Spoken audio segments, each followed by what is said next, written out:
ಕಡಗಡ ಸಿಕ್ಸ್ರ ಬೋಲ್ ಬಿಸಿಲು ಕಾಶಿಗಳ ಮಾಡ್ತೈತಿ. ಇವತ್ತು ಪವನರ್ ಹೊಲದಲ್ಲಿ ಕೆಲಸ ತಗೋರೋ ಬಂದೆ. ಏನಪ್ಪ ಕೆಲಸ ಅಂದ್ರೆ ಪವನರ್ ಅಗಲ್ಪೇಟ್ ಹಾಕ್ತಾರೆ ಸೀಡ್ಸ್, ಅದನ್ನ ರೆಡಿ ಮಾಡಕಂತ ಇವತ್ತು ಬಂದ್ವಿ. ನಾವು ಟ್ರಿಪ್ ಹಾಕೊಂಡು ಕವರ್ ಆಗ್ತಾ ಇದ್ರೆ ಅದ್ಮೇಲೆ ಮಣ್ಣು ಹಾಕಂದ್ರೆ ಇವ್ನ ಜೀವನ ಸಾಕಾಯ್ತು ಅನ್ನೋ ರೇಂಜ್ ಮಾಡ್ತಾ ಇದ್ದ. ಯಾವ ಇವೆಲ್ಲ ಬರೀ ಇಂಥದೆಯಾ. ಆಮೇಲೆ ಬೆಡ್ ಕವರು ಖಾಲಿ ಆಯ್ತು, ನೀರ್ ಕುಡಿ ಅಂತ ಮೆರಡ ಬಂದ್ರೆ ನಮ್ಮಲ್ಲಿ ಅಲ್ಲೇ ಕುತ್ಕೊಂಡು ನೀರ್ ಕೊಡು ಅಂತ ಹೇಳ್ತಿದ್ದೆ. ಬಾ ಅಂತ ಬರ್ಲಿಲ್ಲ, ಅದಕ್ಕೋಸ್ಕರ ಡ್ರಿಪ್ ನೀರ್ ಹಾಕಿ ಕುಡಿ ಅಂತ ಹೇಳ್ತಿದ್ವಿ. ದೇವ್ರು ನಿಂಗೆ ಒಳ್ಳೇದ್ ಮಾಡ್ತದ.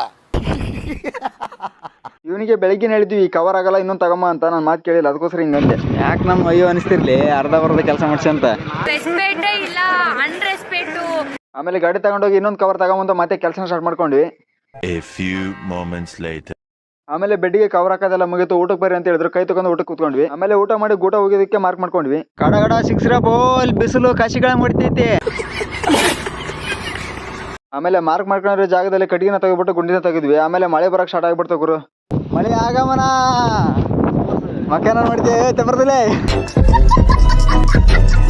ಹಾಗೆ ಮಳೆ ಜೊತೆ ಗಾಳಿ ಅಂತ ಸ್ಪೀಡ್ ಆಗಿತ್ತು ಗುರು. ಮನುಷ್ಯರಿಗೆ ಹೇಳ್ಕೊಂಡು ಹೋಗೋದು ನೋಡ್ರಿ, ಅವ್ನು ಹೆಂಗ್ ಹೇಳ್ಕೊಂಡು ಹೋಗುತ್ತೆ. ಹಾಗೆ ಸ್ವಲ್ಪ ಹೊತ್ತು ಮಳೆ ಅಂತೂ ಸರ್ರೆ ಹೊಡಿತು ಗುರು. ಕೊನೆಗೂ ಬಿಡ್ತು, ಹೋಗಿ ಮತ್ತೆ ಸ್ಟಾರ್ಟ್ ಮಾಡ್ಕೊಂಡ್ವಿ ಕೆಲಸನ. ಹೋಗಿ ಎಲ್ಲರೂ ಬೇಗ ಮತ್ತೆ ಮಳೆ ಬರುತ್ತೆ ಅಂತೇಳಿ ಬೇಗ ಗುಂಡಿ ತೆಗೆದ್ಬಿಟ್ಟು ಎಲ್ಲವಕ್ಕೂ ಗೂಟ ಸಿಗಿಸಿದ್ವಿ. ಆಮೇಲೆ ಎಲ್ಲ ಗೂಟಗಳಿಗೂ ಮಣ್ಣು ಮತ್ತು ಕಲ್ಲುಗಳು ಕೂರಿಬಿಟ್ಟು ಕೆಲಸನ ಮುಗಿಸ್ಕೊಂಡ್ವಿ. ಕೊನೆಗೆ ಇವತ್ತಿನ ಕೆಲಸನ ಮುಗಿಸ್ಕೊಂಡ್ಬಿಟ್ಟು ಮನೆಗೆ ಹೊರಟ್ವಿ. ಓಕೆ, ಮುಂದಿನ ವಿಡಿಯೋದಲ್ಲಿ ಸಿಗುವ.